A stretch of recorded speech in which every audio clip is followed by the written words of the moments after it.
we focus on helping you claim what's rightfully yours, your health and your freedom. We explore the three main areas of health: the physical realm, the biochemical realm, and the mental and emotional realm. We also explore all the areas of lifestyle we can find that will help you live more abundantly, regardless of where you're starting. And remember, in life, you'll either make excuses or create results. You choose. I'm your host, Dr. Josh Hant, and I'm glad to be with you here today. Make sure to head on down to the show notes and click on the link to join our tribe of human-powered life heroes, where we'll update you on new shows, events, product launches, and so much more. Now, it's time to enjoy the show.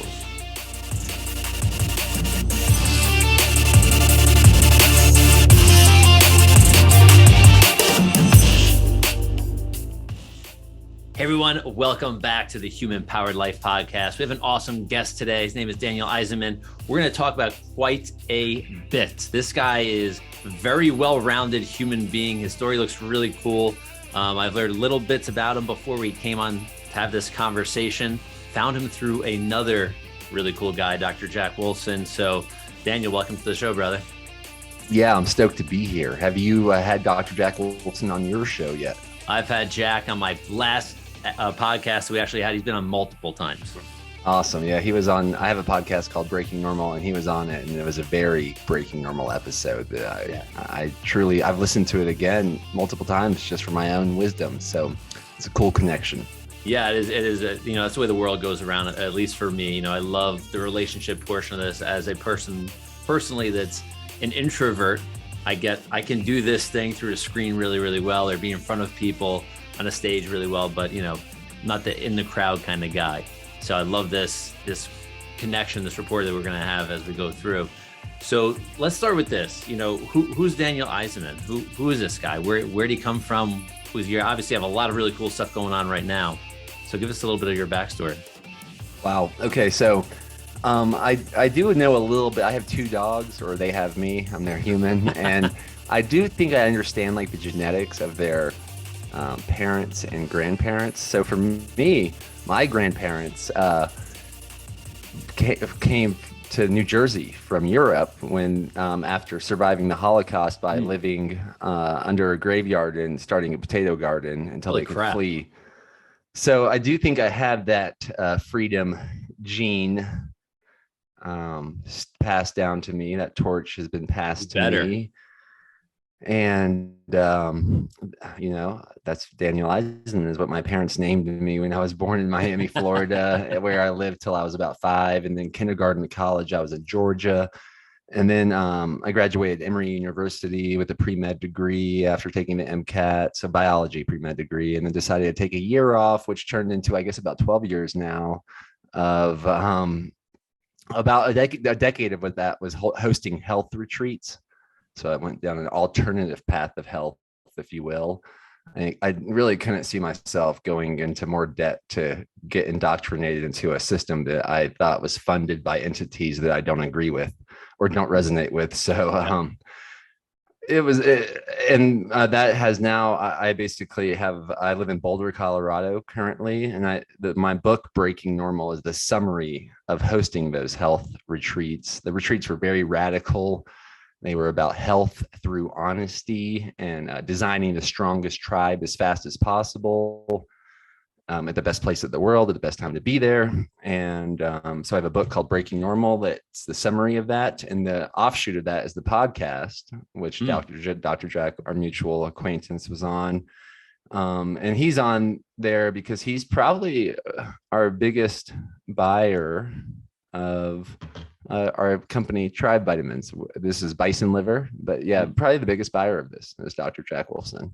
Yeah, I can see so that. Thankful because he's getting that medicine into so many people's hands. And so I run that company Tribe Vitamins, and I host the Breaking Normal book and podcast. And much more importantly, I am a father to the most beautiful person I know, my daughter, and my 2 doggies, which are pit bulls, and they are beautiful and strong and humbling, and I love them as well.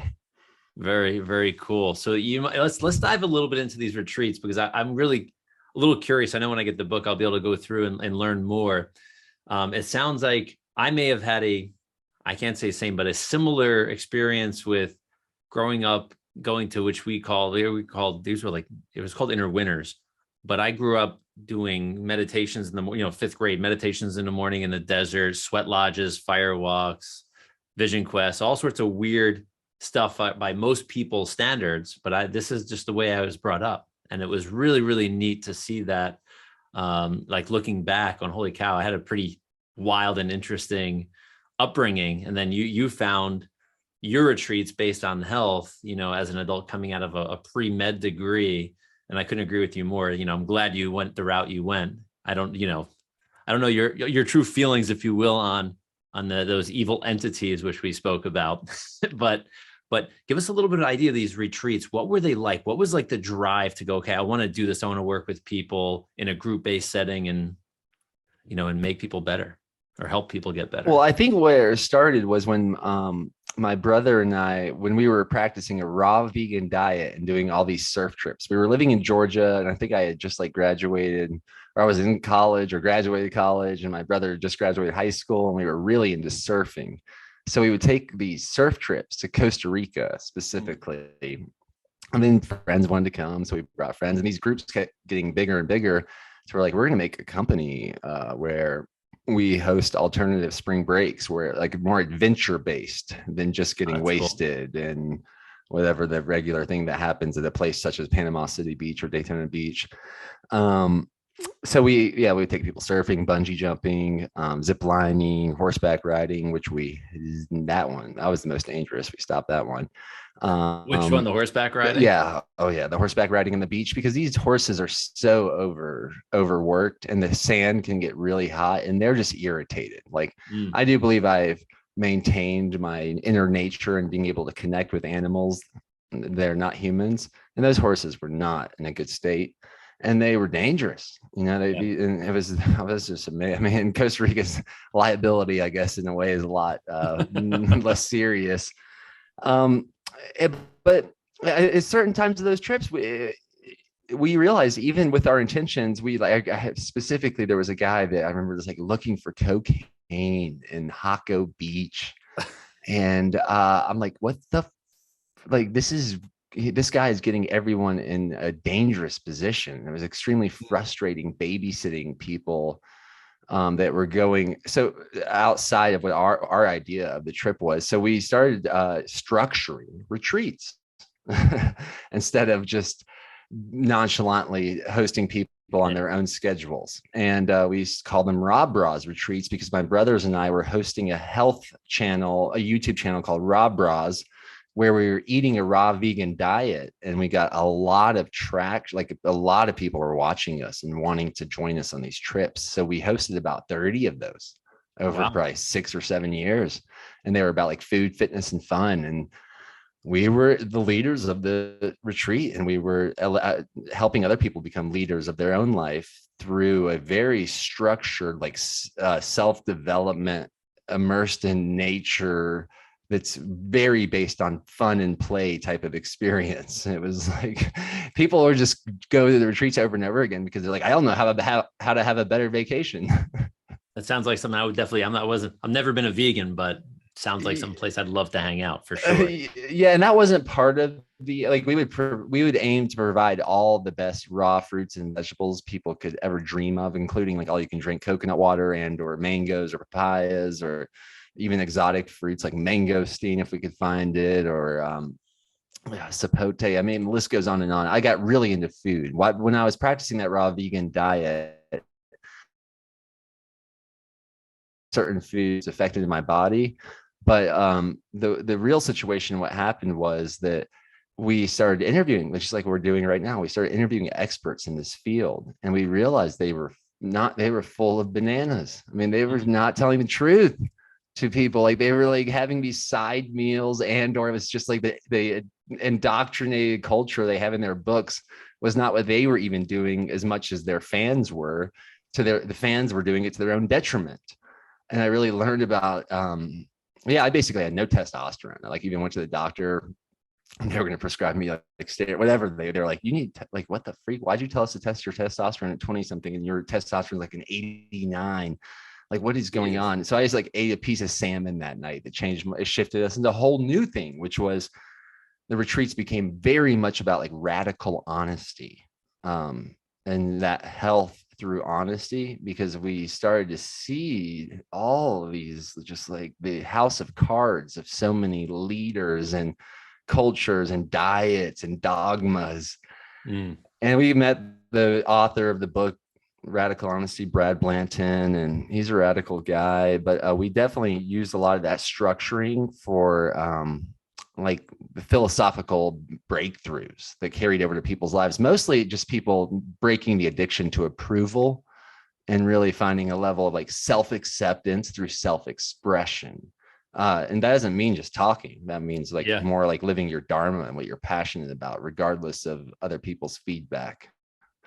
That's pretty wild. That's a good shift. I mean, going from like, like very food-based to your truth. I mean, that's powerful. And I, I'm a chiropractor full time and live on this podcast world the other half of that time.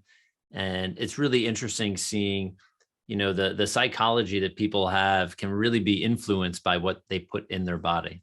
So the food can be massive. And I know we can probably pivot into your other company, the other stuff that you're doing now, because our physiology impacts our psychology in such a tremendous way. Yeah, it really does. I mean, just because I really do believe what's personal is most universal. What happened that night when I ate that piece of salmon, I woke up with like morning wood for the first time in about 7 months.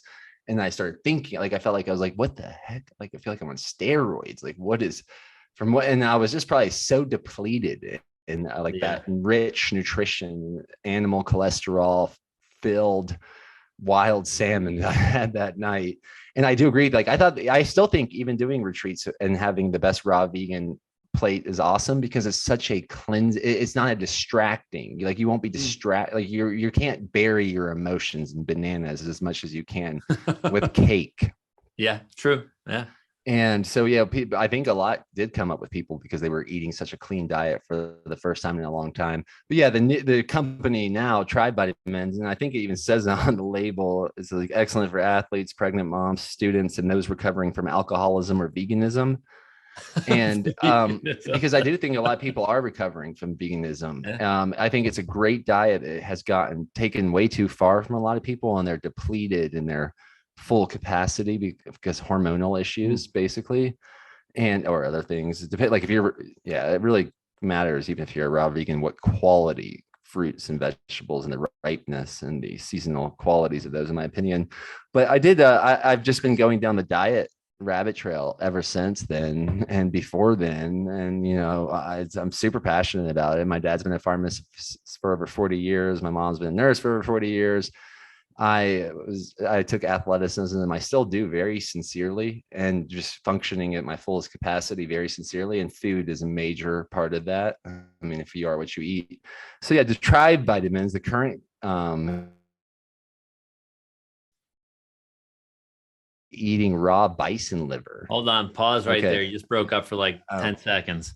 So the Tribe Vitamins, go right from there. Yeah, the Tribe Vitamins is the current iteration of the best of my diet understanding. And for me and countless others, what works best is eating raw organs from the best animal possible. And my understanding is that's the American bison. It's the biggest animal of this land, that's indigenous to this land, that was here before people or pharmacies or fences, and they're still here. And they almost got taken out by some crazy ass situation with the Europeans and the indigenous people. And like, I always picture, like, I don't know the exact, I wasn't there, I don't think, but like, I imagine if a European came over and saw Geronimo shooting an arrow on a bareback horse through the heart of a bison and eating the heart there, they're like, I don't think we should fight these people. Why don't we just take all their food away, isolate all their food, which was the American bison?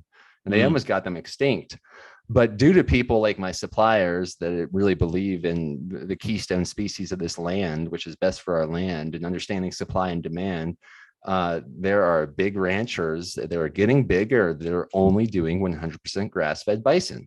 and finished. Not a lot, probably about 10% of ranchers, because the other 90% still finish them on grain in the last 90 days, which I'm trusting we're putting some pressure on for them to reconsider that.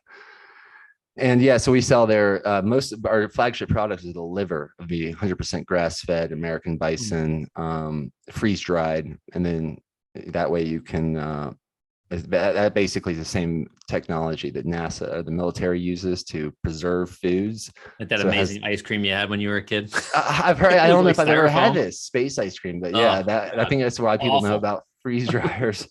So yeah, so we put that in a capsule because most people's palates, because they're coming from such a normal, cultured, like commercial diet, or the sad, standard American diet, whatever you want to reference it as.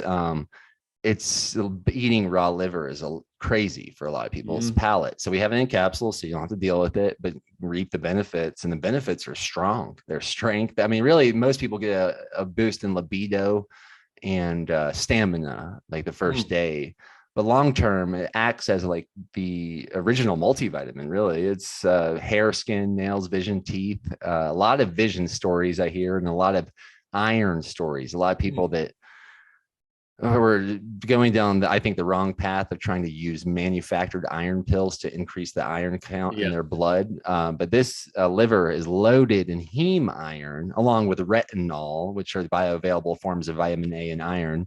And then also all the other stuff, the B vitamins, zinc, copper, choline, folate, biotin. It's like, and this is not a man's formula. This is God's formula. So we just encapsulate that in its natural form without cooking it.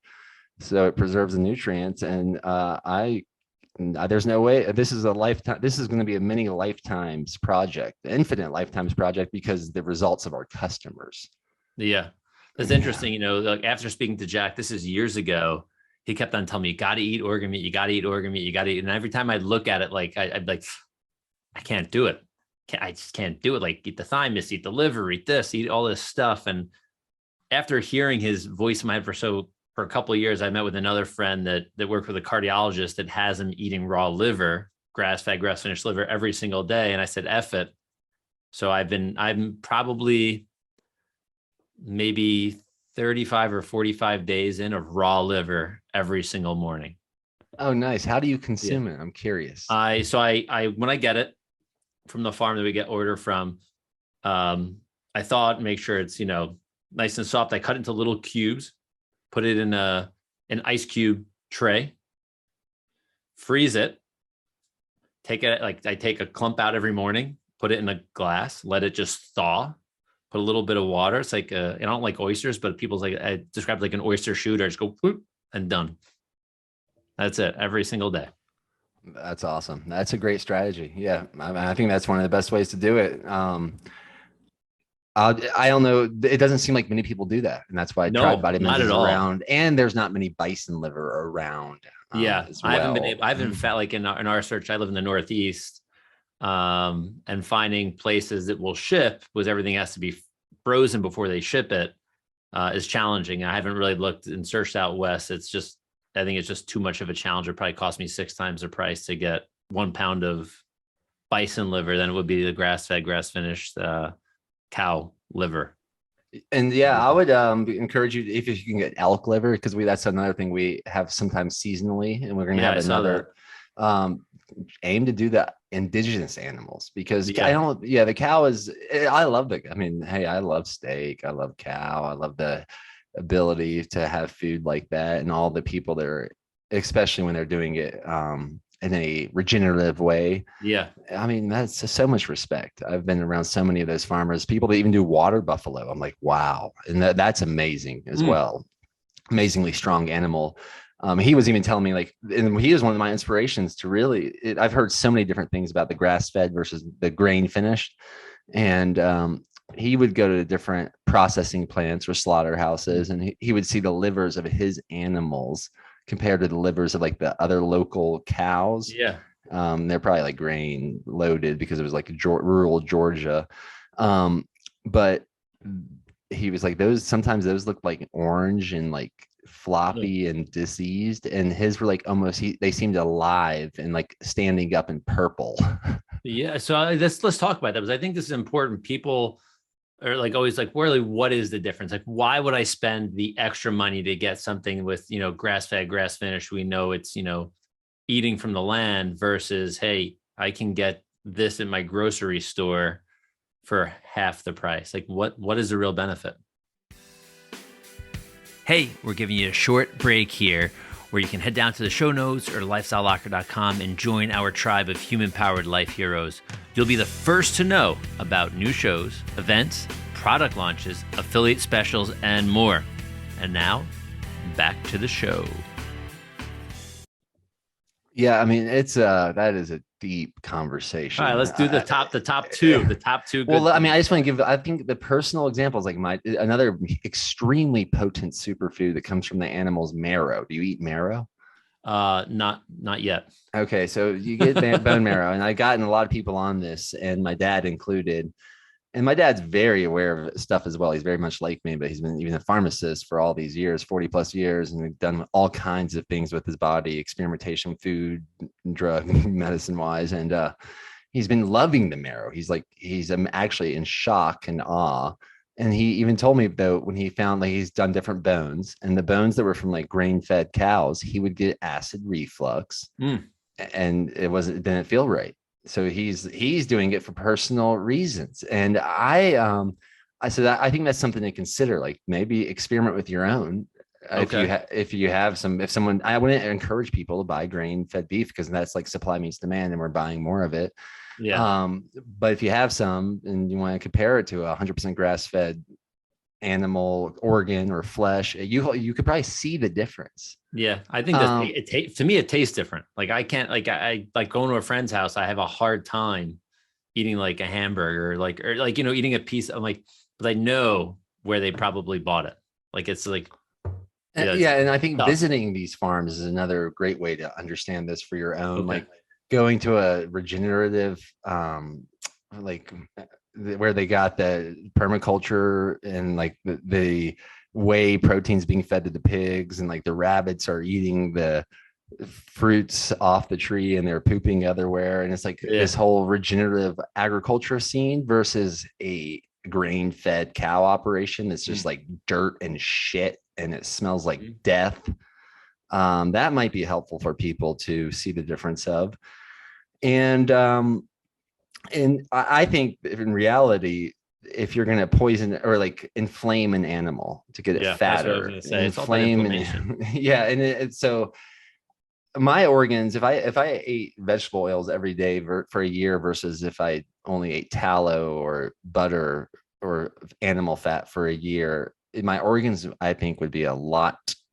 They would tell the truth, and I think I'd be so inflamed, and I would probably have acid reflux, and I would all kind. Who knows? I don't want to do that experiment. But since they're doing these experiments on these animals, don't eat that experimental food. Like, they're basically fattening and inflaming this animal up so they get more yield. That one of my buffalo farmers, he even told me he does it with 100% the same guy with the purple livers. Outstanding livers. He told me that like the UGA, and I think it's on the podcast where I interviewed him about it, UGA agriculture department solicited him to get more margins from his meat by injecting it with like a potassium water. And if you inject it to like a below a 5%, it doesn't even need to be on the label. But if you go over 5%, it has to say enhanced with. And most birds are sold that way. Like, have you ever those birds the turkeys come out during Thanksgiving? Oh, did I lose you? For a second. We're good. Okay. All right. Yeah. Like, if you've ever seen the turkeys that come out for Thanksgiving, those are injected with something. The meat is literally injected with this substance to make them have more weight. And this is so freaking wrong. I know. My saying, like, don't deal with those people. Just buy from the purest farms you can. And 100% grass fed, grass finished is my understanding of that. And if you can know the farmer, even better. And I know my suppliers, and I know the intentions of like how integrous they are personally. And I'm like, I guess it takes someone with that much integrity to stand for this idea of feeding bison naturally when 90% of the other competitors are just getting more money for their work. Yeah. No, I get it. I mean, it's like the reason, like, you could have gone into medicine, made a whole ton of money, being a dealer, if you will, or whatever it may have done. But the intention behind, like, there's like, you'd be probably sick with yourself all the time. Yeah, and that's the thing. I've met plenty of healthy chiropractors. Yeah. For sure. I have not met as many percentage-wise healthy medical doctors, just as a data. Yeah. I'm an odd duck when it comes to being a chiropractor, but nonetheless, it's learning stuff like this from, I think this is so cool. I think I may even mentioned to Jack a few years ago, I'm like, how cool would it be if we had like a supplement made from like organ meat? And here you are. Like, yeah, and I cool. think he's gonna keep going with that as well. And I'm about, like, for people that can get that that food medicine into the right people's hands, it can really make a big difference in people's lives. Someone recently told me they canceled a blood transfusion because after taking the bison liver, something happened. I'm not making any claims. I'm not saying that's what caused it, but that was a correlation. They like canceled a blood transfusion after using that product for a few months. So I believe if anyone's listening that has a low iron count, I mean, we could go down so many rabbit trails, but low iron or something going on with your blood, definitely do this before any other suggestion from the guy or girl in the white coat. Yeah, no, do some real food every morning. Yeah. Bison liver before breakfast, baby. Yeah, no, I think that's so cool. I mean, that's my morning. I love it. It's just in my little pint glass, this little red stuff. And I'll give you, like, this was interesting. When I first did it, I'm like, screw it, I'm just going to swallow it frozen. I almost died because it got stuck in my throat. So I'm like hacking up a piece of liver. So the second day I did it, I let it thaw completely. And I'm like, this is either going to be so disgusting that I'm just going to give it to my dog after, or it's going to be okay. So I can't say aftertaste, but like the little subtle taste to me tastes like I just had a piece of steak. Like, that's just there's no slime, there's no grossness with it. It's not bad. I mean, granted, if I had you around, before, like, I would 100% be probably, I would have been using that supplement bar none, like right away, because I think, I'm feeling very different. I'm an ultra marathoner, and, most of my running tribe, if you will, most of them are vegetarian or plant-based or whatever they like to call it. And people could do whatever they want to do. I function very well with a lot of vegetables, but I will also function very well with red meat. Like, I'm figuring this out, 43, I'm figuring all of this stuff out as I go. Wow, that was a lot. I mean, there was a lot of amazing things you just said, and to find out you're an ultra marathoner and eating liver for not that long of a period of time yet. Like, I definitely, I'm amazed. Though now, from what I know, I'm like, God, any athlete that's not doing that or using something like tri vitamins or just eating organ meats that's kind of weird to me. I'm like, that you might be missing out on something there. Yeah. Well, another reason I like started to eat a little bit more red meat. I spoke to an ultra marathoner that I think holds a US world record for speed for the 50-mile run. He's a short guy, really lean. And I started talking about his diet, and he's like, oh, every night I have a porterhouse, every grass-fed porterhouse steak. I eat like this thing called a keto brick, this fat fruit. I'm like, wait, what? You're what? Like, you're eating like this fatty steak and like leaving nothing on the plate? He's like, yeah. I'm like, well, I've listened to runners. I've done the plant thing. I'm like, I'm going to do this thing. I'm not having a porterhouse or whatever every single night, but, I've red meat, multiple times a week. So I feel good. And, I don't know if I feel the difference yet. Like you said, I'm doing it too short of a period of time, maybe, for it to fully express. Well, that's a good question. We have a guy that's using it right now for iron, and because he is basically getting ready to row from Hawaii to Australia by himself in a rowboat. Yeah, and he did this from California to Hawaii. So he's using Tribe Vitamin. His name is Tez. He was on my podcast as well, Tez Steinberg, and he's using the Tribe Vitamins to get his iron counts up.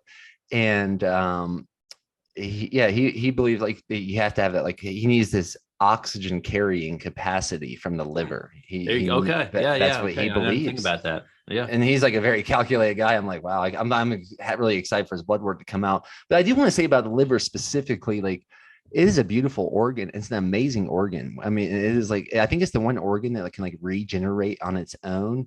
And in nature, there's a lot of when you were talking about athleticism, like the top predators, they go for animals and my understanding is they eat the liver first. The alpha will get the liver first. There's these freaking orca whales. I was going to say orca and great white. This whole thing is like eating the livers. I had to keep looking this up, but I guess the orca whales really do kill great white sharks to like surgically remove their liver and sometimes heart and testicles and leave the rest of the carcass.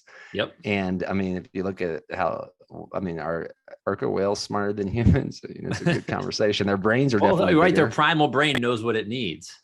I think we've suppressed so much of it that, it's like the quick fix, like people are disconnected from where their food actually comes from. I mean, this is a whole other conversation, but yeah, I think, maybe an orca is smarter in that sense. It knows what it needs and it will get the best possible fuel because it knows what it needs. Yeah. I mean, and that whole, what's this guy? What's the 50-mile record? I mean, who's that person? I think his name is Anthony Kunkel. And what did he tell me? He goes, the average person will run a marathon in 4 hours. He goes, I run 2 in that pace.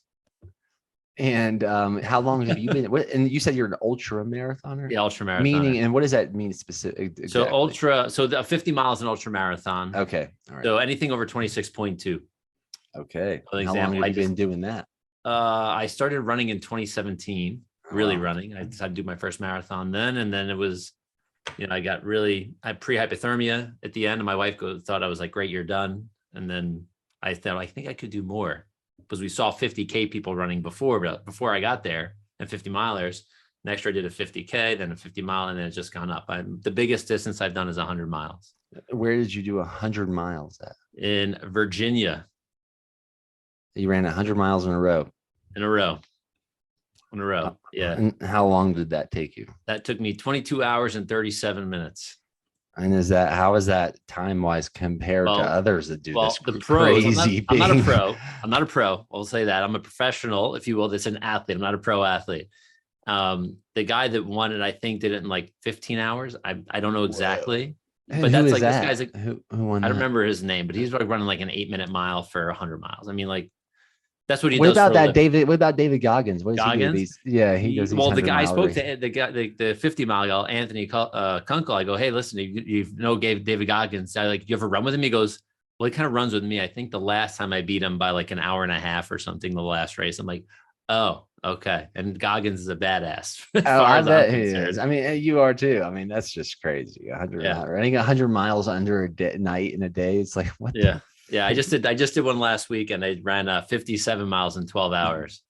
Oh, wow. And that was probably a great time then. It sounds like it was good. It was good, but a lot of story on that one. But I went out way too fast, but I followed a pro runner, and I'm like a dog. I'm like, oh, fast. And I just took off.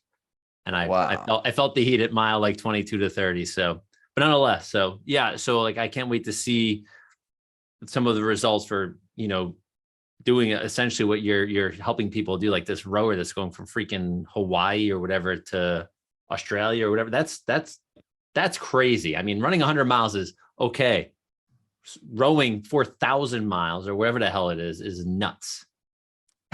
Yeah, we're all. I mean, I think we're all crazy when we really do. I think what we're.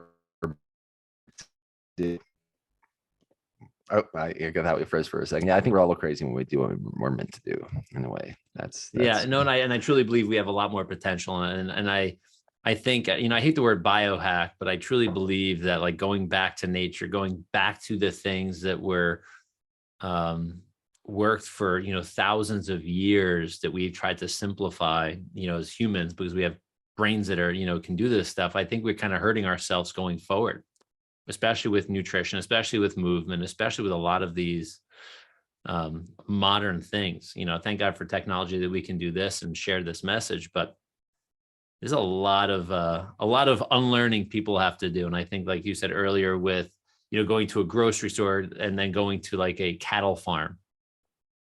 Not that make them want to become a vegan, but like, hey, listen, know where your food comes from. Like I told my mother-in-law, I forgot what it was. She gets eggs from her neighbor that are like, they're plucking around bugs all over the yard and they get eggs. And she goes, I won't eat them. I go, why? She goes, I don't know. It's just weird. They're like out there. I'm like that, like, but that's, I think that's like probably most people are just weird like that, like I they don't want it because definitely. they didn't take it out of a carton, out of a grocery store and I agree. I mean, the subtitle of Breaking Normal is Rewild Your Inner Child and Set the Truth Free. And I think a lot of people, oh gosh, there's so many little cliche, cool sayings around that, like going all the way up the ladder to find yourself on the wrong wall. yeah. There's a lot that, if someone does what the TV tells them from a very early age, I guess getting eggs from your neighbor that's chicken that's eating insects or even mice seems radical, but I would definitely suggest getting those eggs. Get Get those. Get those ones you want. Well, I want that neighbor. I mean, I get my eggs from a great farm, and I mean, the birds are probably eating all kinds of awesome things. Yeah, no, that's really cool. So what, let's just go this, let's just ask you, because you're the guy that came up with this like badass, can't even call it a supplement, but this way to put liver into people's bodies via a capsule, I guess. Or they're capsules? They are capsules. They're powdered in gelatin capsules. We also had a vegan capsule at one point, but the current ones are gelatin. Okay. So what is your diet? Like, what is your, and I don't mean diet, but like, what's your, like, how do you eat? Yeah, and before I forget, I do want to say that, like, I think what you were doing, just to close off that running conversation, we got to get you some of these. We got, especially on these long runs. I would be very interested to hear the what might happen on those long runs. I have a 30 hour, which would probably be 120 plus miles, 130 miles maybe, and I have 150 coming up in October.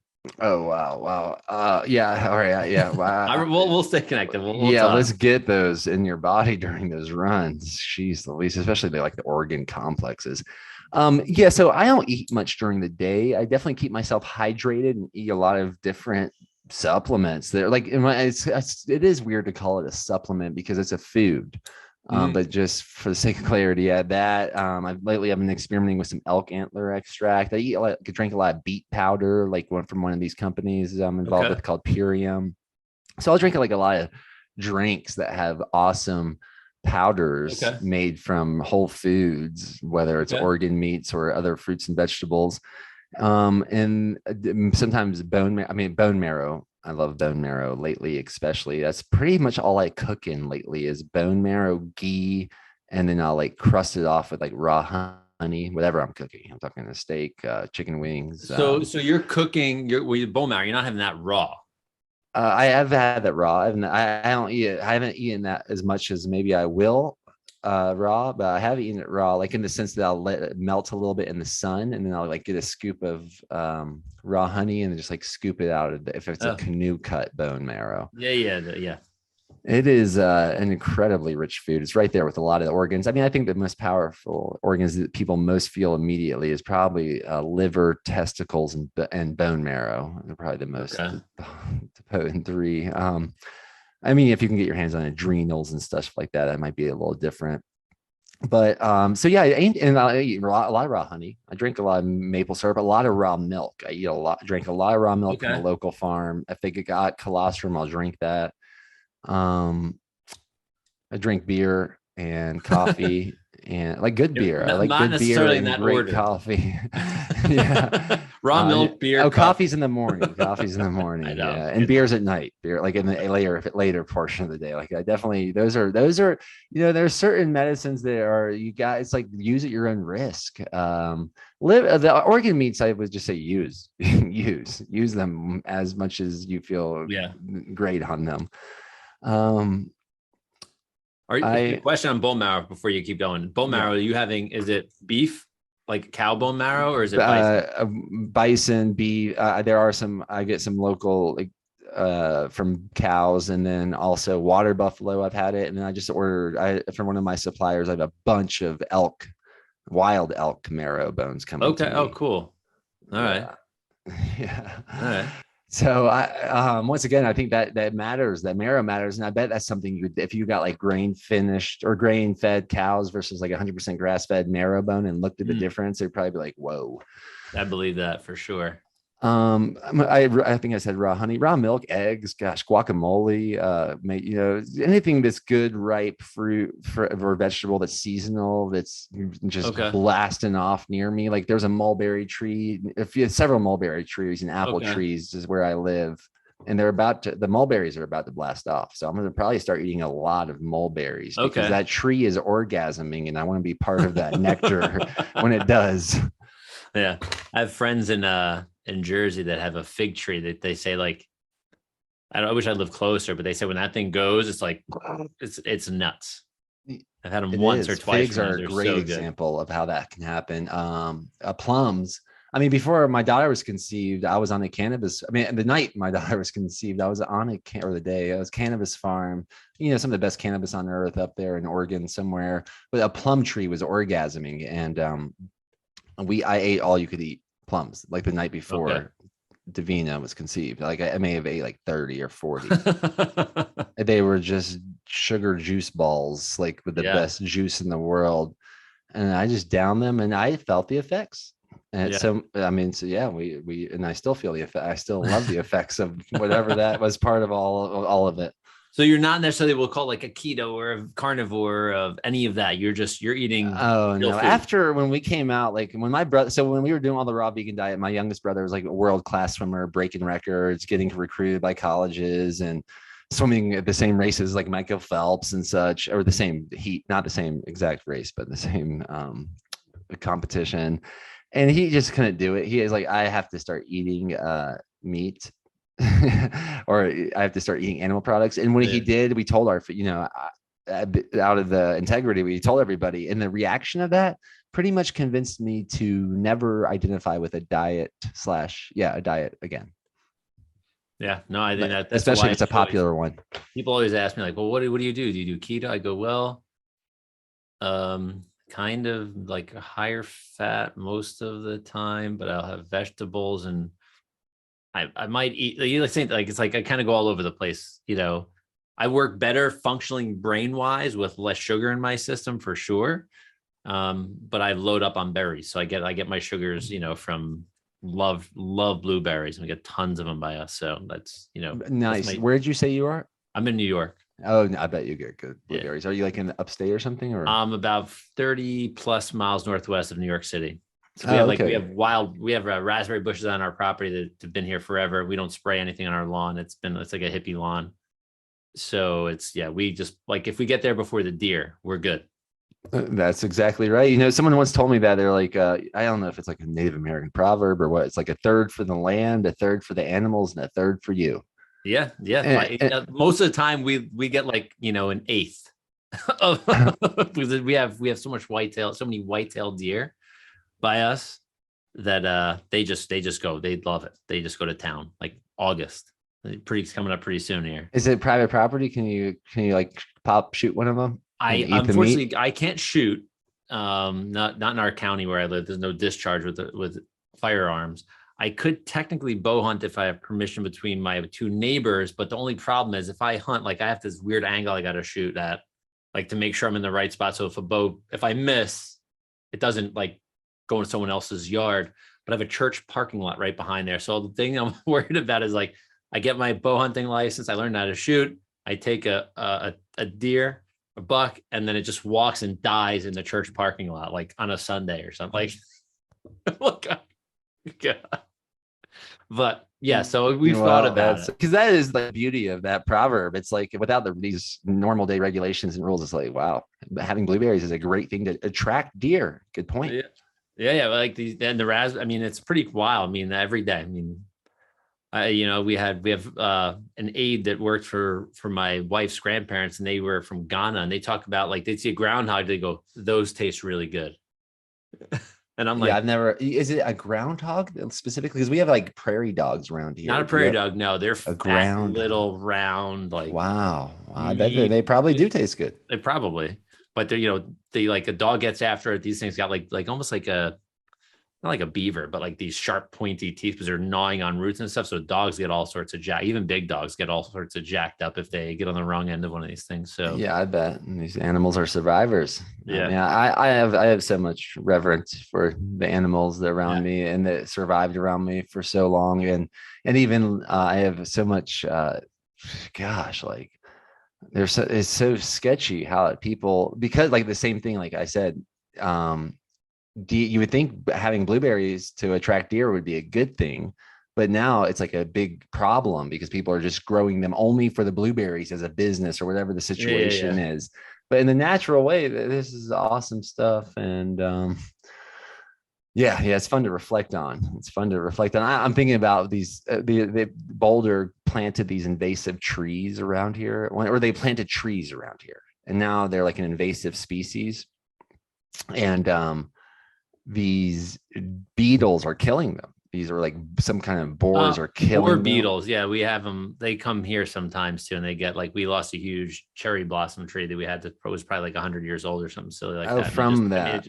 It just like, I'm like, doesn't look right. It didn't get leaves this, and it just fell over like 1 year. But the solution, instead of like letting that happen, is they injected these trees with some sort of pesticide to kill these borer beetles.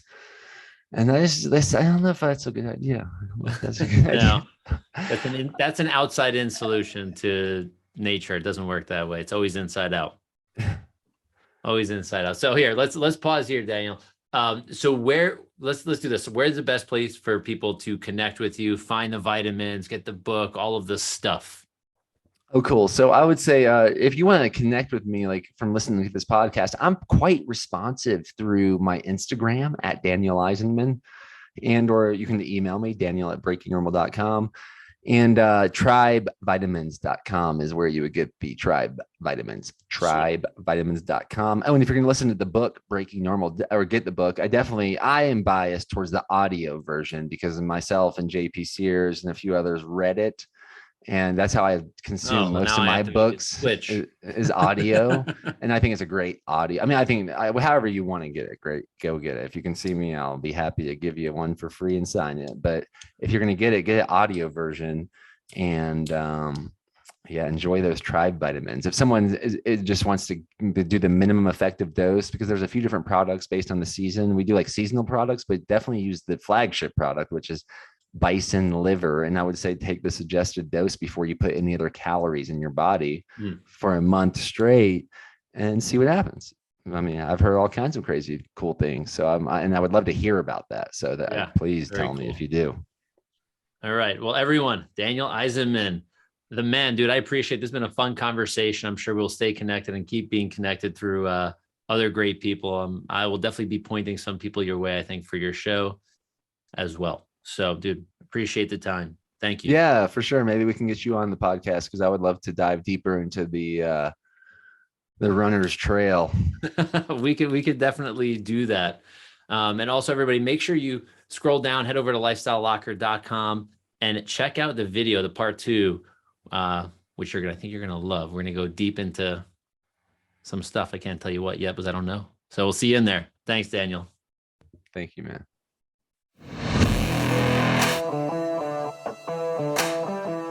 Thank you for tuning into this episode of the Human Powered Life podcast.